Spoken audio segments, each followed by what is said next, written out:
진리의 길, 생명의 길을 선택할 수 있는 우리 모두가 되기를 예수님의 이름으로 축복합니다.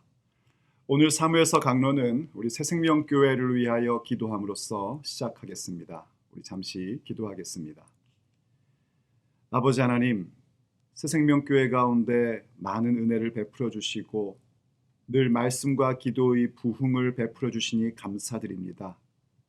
말씀과 기도 가운데 성도들 한 사람 한 사람이 심령의 부흥을 갖게 하시어 이 시대 가운데 자신에게 맡기신 삶의 자리 가운데 그 현실 속에 빛을 비추는 성도들이 되게 하여 주옵소서. 주님의 살과 피를 먹고 마심이 우리의 삶에 현실에 뿌리 내리는 믿음이어야 한다는 사실을 깨닫게 하여 주시옵시고, 현실의 뿌리를 내림으로 말미암아 주님과의 거룩한 동거를 통하여 오직 예수님으로 말미암아 살아가는 우리 모든 성도들 될 수 있도록 은혜 베풀어 주옵소서. 기도하고 바라옵는 것은 사랑하는 성도들 가운데에 정신적으로나 또 경제적으로나 육체적으로 어려움과 고통을 받고 있는 분들이 있습니다. 아버지께서 그들을 기억하여 주시옵시고 그들의 모든 문제와 어려움들을 예수님의 이름으로 해결하여 주시옵소서. 그래서 오직 우리의 삶의 능력과 우리의 삶의 이유가 아버지 하나님께 있으며 우리 주 예수 그리스도 가운데 있음을 깨달을 수 있도록 도와주옵소서. 아버지, 코비드의 상황으로 인하여 교회의 모든 일들이 정지되어 있는 듯 보입니다. 그럼에도 불구하고 아버지는 여전히 일하시는 줄로 믿습니다. 그 아버지의 일하심이 우리 가운데 나타나게 하여 주옵소서. 이 모든 상황이 잘 지나가게 하여 주셔서 아버지께서 새생명교회에 주시고자 하고 또 새생명교회를 통하여 하시고자 하는 그 모든 일들을 우리 모두가 넉넉히 이룰 수 있도록 은혜를 베풀어 주옵소서. 우리 주 예수님의 이름으로 간절히 기도 올립니다. 아멘. 자, 오늘 사무엘서 강론은 사무엘상 8장 1절에서 9절의 말씀을 중심으로 함께 그 메시지를 나누고자 합니다. 여러분들이 각자 1절로 9절까지의 말씀을 한번 쭉 읽어보시기를 바랍니다. 사무엘서 8장은요, 사무엘의 아들들의 잘못된 모습, 그들의 실각, 그리고 백성들이 하나님 앞에 사무엘과 하나님께 왕을 요구하는 내용의 이야기입니다. 세월이 많이 흘렀습니다. 에벤에셀의 부흥, 그 놀라운 역사, 그 사건 이후 많은 세월이 지나 사무엘이 늙었습니다. 그리고 자기를 대신하여 아들들을 사사로 삼았고요. 하지만 안타깝게도 그 아들들은 사무엘을 본받지 못하고 사무엘의 모습을 따르지 못하고 자기 이익을 따라 판결을 굽게 하는 그런 참 안타까운 모습을 보여줍니다. 이러한 일들을 보면서 백성들은요, 하나님께 해결책을 찾는 것이 아니라 이웃 나라와 똑같은 왕의 제도를 사무엘에게 요구합니다. 하나님께서는 그것에 대해 기뻐하지 않으셨음에도 불구하고 이 백성들은 끝까지 자기들의 요구하는 바를 철회하지 않고 그것을 계속해서 요청합니다. 하나님께서 결국은 그 왕제도를 주셨고 그것이 무엇을 의미하는 것인지를 가르쳐 주셨죠. 자, 이러한 말씀들 속에서 우리는 무엇을 보게 되냐면 그들의 어떤 선택에 대한 부분을 봅니다.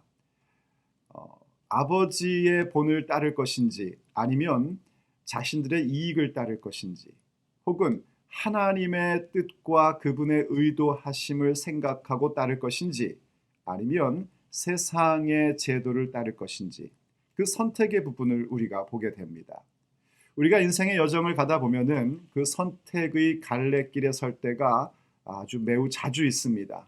하루에도 여러 번씩 우리는 그 선택의 갈래길에 있습니다.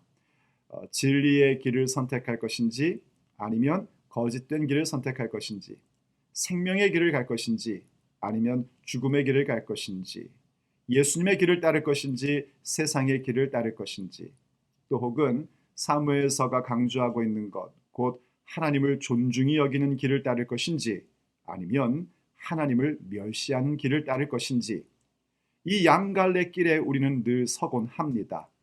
그때 분명 어느 한 길은 등을 지어야 하고 다른 한 길로 걸어가야 합니다. 그때에 우리가 무엇을 선택하느냐에 따라 우리의 인생의 여정은 판이하게 달라질 수밖에 없습니다. 우린 과연 무엇을 선택하며 그 길을 가야 될까요? 우리가 오늘 본문 가운데서 함께 교훈적으로 듣고자 하는 메시지입니다. 첫째, 우리가 선택해야 될 것은요, 그 무엇보다 자기의 이익보다 믿음의 본을 따를 줄 알아야 합니다. 자신의 이익이 아닌 신앙의 본, 믿음의 본을 따르는 것을 선택하십시오.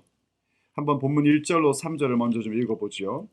사무엘이 늙음에 그의 아들들을 이스라엘 사사로 삼았으니, 사무엘이 늙었답니다. 늙어서 자기의 아들들을 사사로 삼았대요. 이건 굉장히 사실은 좀 이상한 일입니다. 사사라는 것은 단순한 재판관을 얘기하는 것이 아니라 이스라엘의 그 영도자였던 모세와 여호수아 이후, 그리고 왕 제도가 생기는 사울 임금, 다윗 임금 그 중간에 하나님께서 이스라엘 백성들을 이끄시도록 세우시는 리더였습니다. 그런데 그 특징은 뭐였냐면 각 시대의 필요에 따라 하나님께서 택하셔서 세우셨습니다. 한 번도 이 사사의 직분은 이른바 세습된 적이 없었습니다. 사사 기드온 시대 때요, 백성들이 기드온에게 당신의 아들들이 계속해서 우리를 다스려 주십시오 라고 요청한 적이 있긴 했었습니다. 그때 기드온은 무엇이라고 했냐면 여호와만이 너희를 다스리리라 하며 하나님의 왕권을 강조했었습니다. 그리고 그것을 거부했었죠. 또 사무엘서에 들어와서도 엘리 제사장이 사사였습니다. 그가 이스라엘을 다스렸다라고 얘기했는데요, 그도 그의 두 아들에게 사사의 직분을 세습하지는 않았었습니다. 그냥 제사장의 직분은 세습되는 것이었기 때문에 그것을 했었지 사사를 세습해 준 적은 없었습니다. 근데 왜 사무엘은 이렇게 자기 두 아들에게 사사의 직분을 세습시켰을까요? 그리고 그것은 무슨 의미일까요? 많은 학자들은 그 부분에 대해서 아마도 사무엘이 어떤 새로운 왕의 제도를 시도한 것이 아니었겠느냐라고 생각을 합니다. 일리 있는 이야기입니다. 하지만 공교롭게도 성경은 사무엘이 이러한 행동을 한 것에 대해서 아무런 평가도 주질 않습니다. 그죠? 그 일이 실패했다라고 이야기할 뿐입니다. 어쩌면 사무엘이요, 늙어서 판단을 잘못한 것일 수도 있습니다. 참 성경이 하나님의 말씀이기에 우리에게는 너무나 귀하고 너무 소중한 부분이죠. 그런데 일반적인 시각으로 성경을 봐도 성경은 참 매력적입니다. 왜냐하면 성경은 우리가 영웅으로 생각하는 어떤 누구도 절대적 영웅화하려고 하진 않습니다.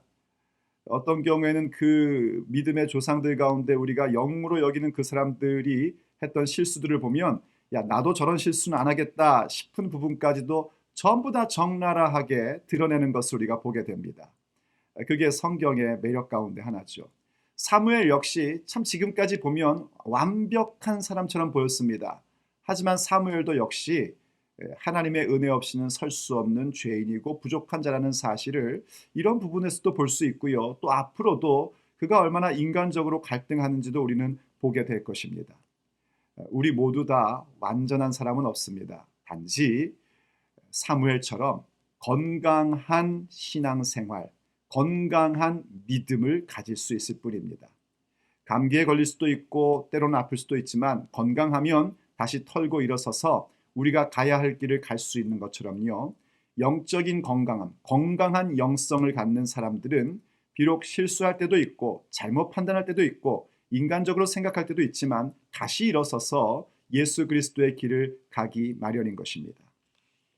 사무엘은 어쩌면 이스라엘 가운데에 자기 아들들이 뭔가 좀 잘해주기를 원했을 수도 있습니다. 왜냐하면 사무엘의 신앙이 그렇기 때문입니다.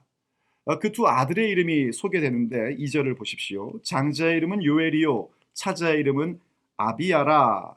그들이 부엘세바에서 사사가 되니라. 이 부엘세바에서 사사가 됐다는 것은 아주 공식적으로 사사를 공식적으로 사사로 세웠다라는 걸 얘기하는 겁니다. 근데 그 두 아들의 이름이 요엘과 아비야래요.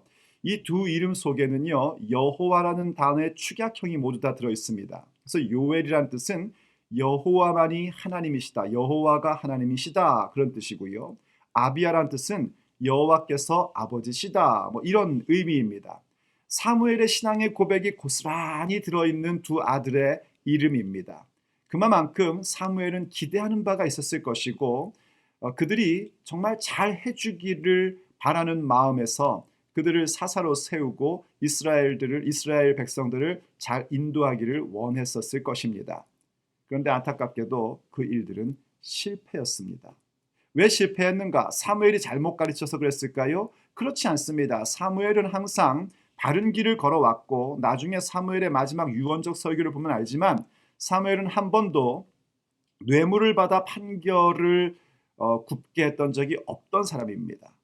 그런 사무엘의 길, 사무엘의 모습을 이 두 아들이 본받지를 못하고 그저 자기 이익을 따라 행동했던 것을 성경이 이야기를 해줍니다. 3절을 보세요. 그의 아들들이 자기 아버지의 행위를 따르지 아니하고 이익을 따라 뇌물을 받고 판결을 굽게 하니라. 아버지의 본을 따른 것이 아니라, 신앙의 본인 사무엘을 따른 것이 아니라 그 좋은 본을 따르지 못하고 오히려 자기의 이익을 따른 겁니다. 그러다 보니 이스라엘 전체 가운데에 참 힘든 일이 생기게 됩니다. 만약 이들이 그 아버지의 본을 따라 자신들의 사사의 직무를 잘 했더라면 어쩌면 사무엘뿐만이 아니라 사무엘의 가정, 사무엘의 가문 전체가 하나님께 쓰임받는 그런 가문으로 세워졌을지도 모르겠습니다. 그런 의미에서요, 우리가 우리의 가정을 믿음의 공동체로, 신앙의 공동체로 세우는 일들에 좀 힘을 쏟아야 합니다. 아니, 좀이 아니라 전심으로 힘을 쏟을 수 있어야 됩니다. 자녀를 향한 신앙의 교육은요, 사실 성경적으로 보면 아버지의 몫입니다. 아버지가 늘 그 말씀을 가르쳐야 하는 겁니다. 자, 물론 경건한 가정 공동체, 가정이 경건한 신앙 공동체로 세워지려면 거기엔 두 가지의 필요 충분 조건이 필요합니다. 우선 하나는 경건한 삶을 사는 신앙의 본을 보이는 부모가 있어야 됩니다. 부모가 믿음으로 살아야 됩니다. 부모가 현실 속에 뿌리내리는 믿음을 가지고 살아갈 때에 그 가정이, 그 가문이 하나님의 말씀 가운데에, 하나님의 뜻 가운데 쓰임받는 사람들로 세워질 수 있는 겁니다. 성경에 보면 부모를 공경하라는 말씀이 자주 나오지요. 그런데 사실 여러분 그거 아십니까? 부모를 공경하라는 말씀보다 부모들에게 내 자녀를 바르게 양육하라는 말씀이 훨씬 더 많습니다. 성경에서 부모를 공경하라는 것은 유교적인 효에 대한 얘기가 아닙니다. 자녀들에게 부모를 공경하라고 말씀하시는 것은 그 부모가 가르쳐주는 하나님의 말씀에 대하여 귀 기울여 듣고 그 말씀을 따르게 하시고자 내 부모를 공경하라고 말씀하신 것입니다. 그렇기 때문에 부모의 입장에서 내 부모를 공경하라 하는 말씀을 들을 때에 정신 차리고 깨달아야 될 것이 무엇이냐면, 지금 우리가 부모로서 자녀들에게 하나님의 말씀을 바르게 가르치며 그 본된 삶을 살고 있는지 늘 점검해야 합니다. 또 하나의 가정이 신앙 공동체로 세워지려면 자녀의 세대가 자기의 이익이 아닌 부모의 좋은 신앙의 본을 따라야 합니다. 이게 있어줘야지 됩니다. 그게 부모를 공경하라는 성경의 말씀에 따르는 행위입니다. 부모가 보여주는 신앙의 가르침, 물론 완벽한 부모는 없습니다. 왜냐하면 아시다시피, 부모이신 여러분들이 아시다시피, 우리가 알다시피 우리도 부족한 자들이고 실수가 있고 하나님의 은혜 없이는 단 한순간도 살 수 없는 자들이기 때문입니다. 그럼에도 불구하고 건강한 영성의 부모는 존재합니다. 그 건강한 영성의 부모, 그리고 그 부모가 가르쳐주는 하나님의 말씀과 하나님의 뜻에 대해서 자녀의 세대가 귀 기울여 듣고 그것을 선택할 줄 알아야 됩니다. 자기의 마음의 편함과 자기의 이익을 선택하다가는 하나님의 놀라운 은혜 속에 들어갈 수 없게 됩니다. 그러므로 우리가 우리의 삶 속에서 자기 이익이 아닌 좋은 신앙의 본을 따르기로 결정하시고 그것을 선택하십시오. 그때에 하나님의 왕권이 무엇인지를 경험하게 되고 그 왕권 가운데 깊이 들어가는 놀라운 은혜, 그 자유를 여러분들이 경험하게 될 것입니다. 둘째로 우리가 선택해야 될 것은요, 세상을 본받지 말고 주의 뜻을 따름을 선택할 수 있어야 됩니다. 세상을 본받지 말고 주의 뜻을 따르십시오. 그것이 바로 진리의 길을 선택함, 생명의 길을 선택하는 것입니다. 다시 본문 4절로 한번 가보겠습니다. 이스라엘 모든 장로가 모여 라마에 있는 사무엘에게 나아가서 그에게 이르되 보소서 당신은 늙고 당신의 아들들은 당신의 행위를 따르지 아니하니. 자, 일단 이스라엘 장로들이 판단을 잘 했습니다. 사무엘의 아들들이 그 아버지 같지 않구나, 뭔가 잘못되었구나 하는 것을 잘 보았습니다. 그래서 사무엘에게 가서 이 문제를 이야기를 하는 겁니다. 그러면서 그들이 이런 요구를 합니다. 모든 나라와 같이 우리에게 왕을 세워 우리를 다스리게 하소서 한지라. 그들이 요청하는 것이 뭐냐면 이웃 나라에 있는 왕의 제도가 이스라엘 가운데도 있을 수 있도록 해달라는 겁니다. 왕의 제도. 사실 그들은요, 자신들이 지금 무엇을 요구하고 있는지 알지를 못했습니다. 이들이 왜 이방 나라, 다른 세상 나라의 왕 제도를 요구했을까요? 어쩌면 그들의 마음 가운데 이 왕의 제도가 들어오면 사무엘의 두 아들이 행했던 모습, 곧 자기의 이익을 위하여 재판을 하고 재판을 굽게 했던 그런 모습들이 없어질 것이다 하고 착각을 했을 수도 있습니다. 또 혹은 그 이웃나라 왕들의 모습, 그 어떤 그 웅장함과 화려함, 그래서 그 왕을 중심으로 이웃나라들이 전쟁을 일으키고 또 그 전쟁 가운데 갖는 전리품을 보면서 야, 우리에게도 저런 왕이 있으면 좋겠다 라고 생각했을 수도 있습니다.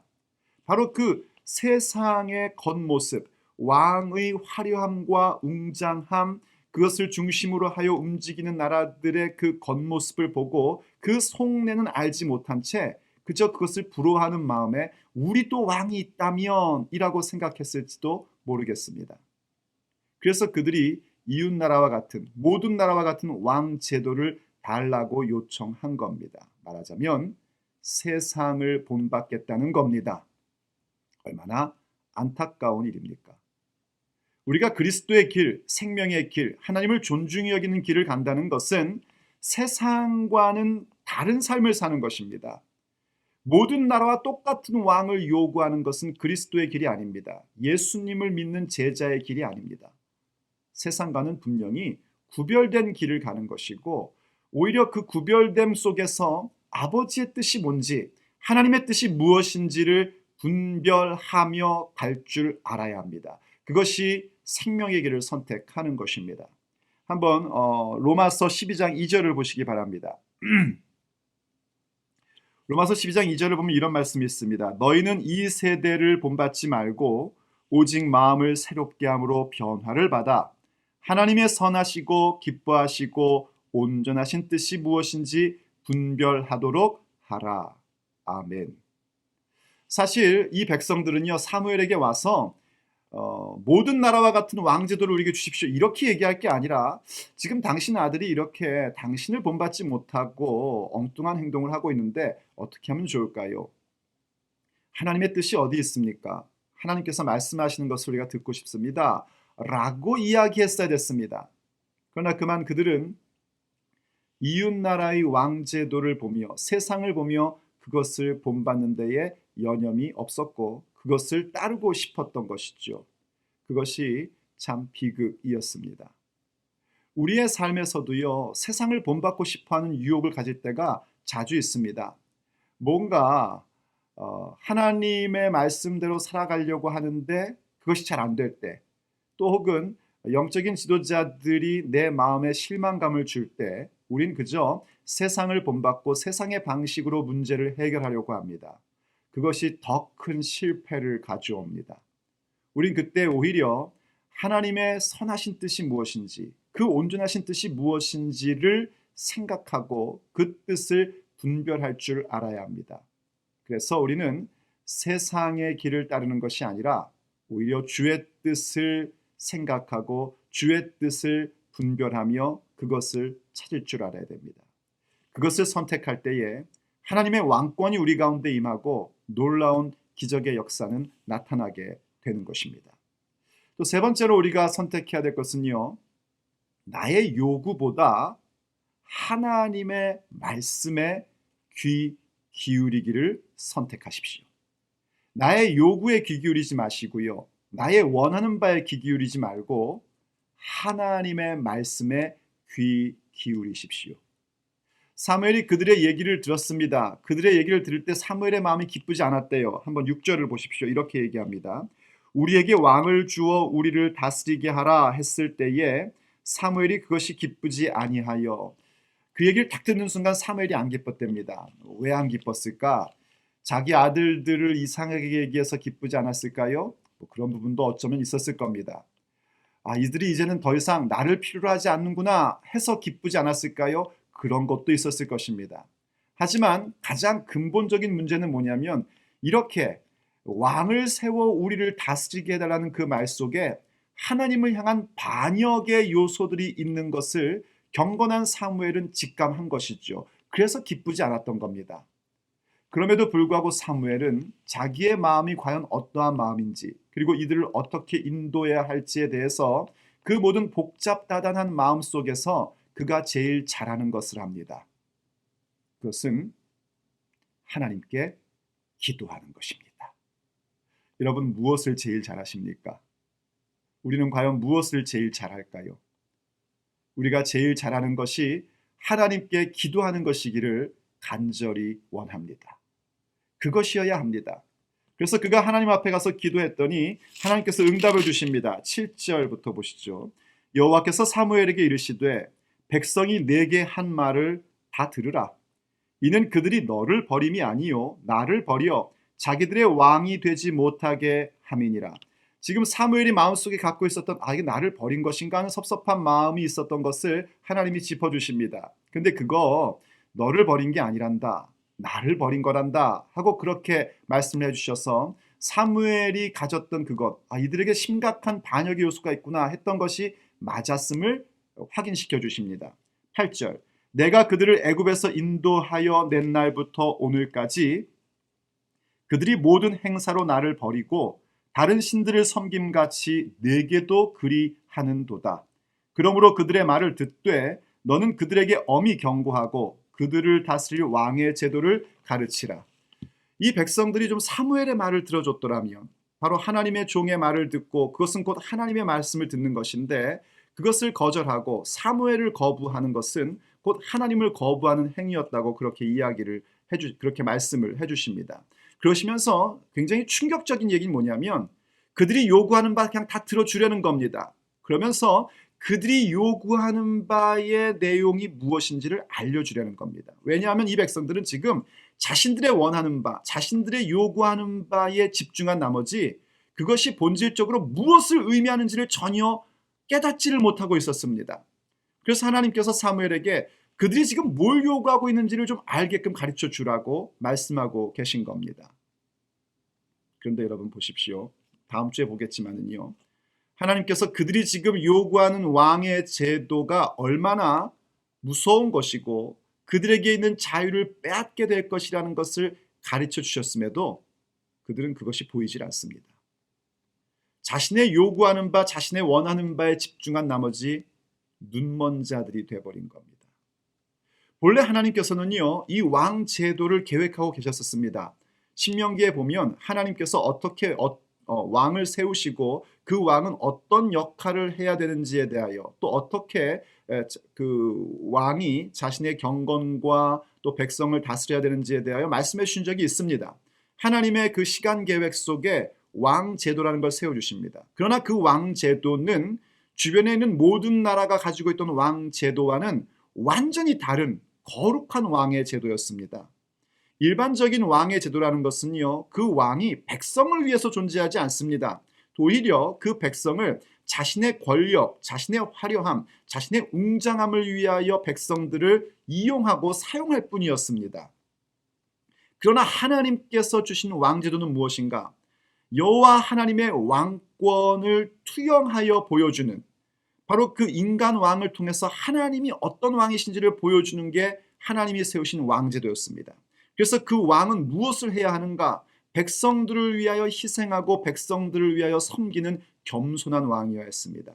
그리고 그 모든 왕제도의 초점은 어디로 가고 있냐면 우리의 영원한 왕이신 예수님께로 초점을 맞춰주고 있습니다. 예수님은 겸손한 왕으로서 예루살렘을 입성할 때 나귀, 그것도 새끼 나귀를 타고 입성하시는 모습을 보여주시며, 그분이 백성을 위하여 자기 목숨까지 내어주시는 왕인 것을 우리에게 보여주죠. 그게 하나님이 세우신 왕제도입니다.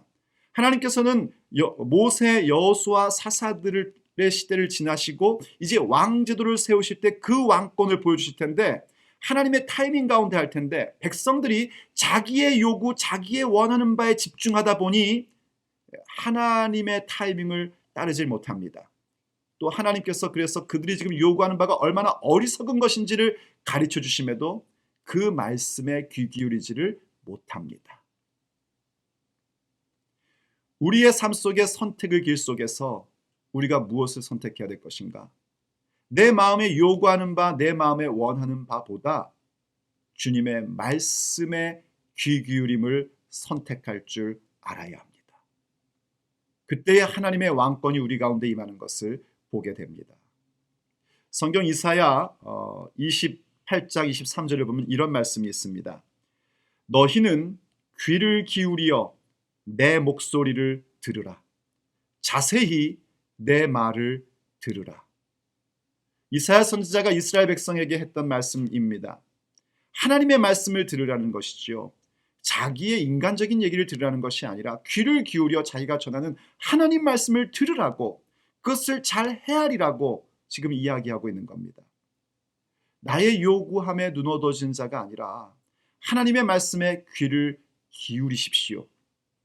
그럴 때 우리는 하나님의 뜻이 무엇인지를 깨닫게 됩니다. 하나님의 뜻이 무엇인지를 깨달아야 세상과는 다른 것을 선택할 줄 알게 됩니다. 죽음의 길로 인도하는 세상의 것을 선택하는 것이 아니라 생명의 길로 인도하는 아버지의 뜻을 헤아려 선택할 줄 알게 되고, 그럴 때 우리는 우리 주변에 허락하신 부모의 세대이든 친구이든 자녀이든 그 신앙의 본을 따를 수 있는 자가 되는 것입니다. 나의 이익을 버릴 줄 알게 되고 세상에 본받는 것을 버릴 수 있는 능력 있는 삶을 우리가 살 수 있게 됩니다. 그러므로 사랑하는 성도 여러분, 주님의 말씀에 귀 기울이십시오. 그리고 그분의 말씀에 귀를 기울이고 나의 요구하는 바와 원하는 바를 가다듬으십시오. 주의 뜻을 위해서 요구할 줄 알고 하나님 나라를 위해서 기도할 줄 아는 자가 되십시오. 그리고 우리 주변에 주신 그 수많은 신앙의 본들, 그 귀한 가르침들을 따를 것을 선택하십시오.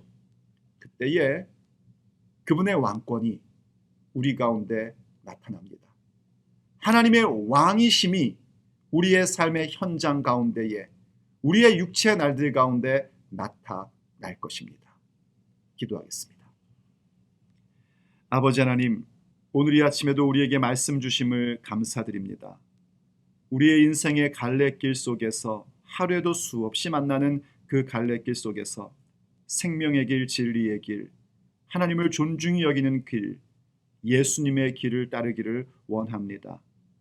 나의 이익이나 세상을 본받지 아니하고 내 생각에 사로잡혀 나의 요구사항만 집중하는 자가 아니라 주님께서 주신 신앙의 본을 따르며 아버지의 뜻을 헤아리고 아버지의 말씀에 귀 기울이는 것을 선택하기 원합니다.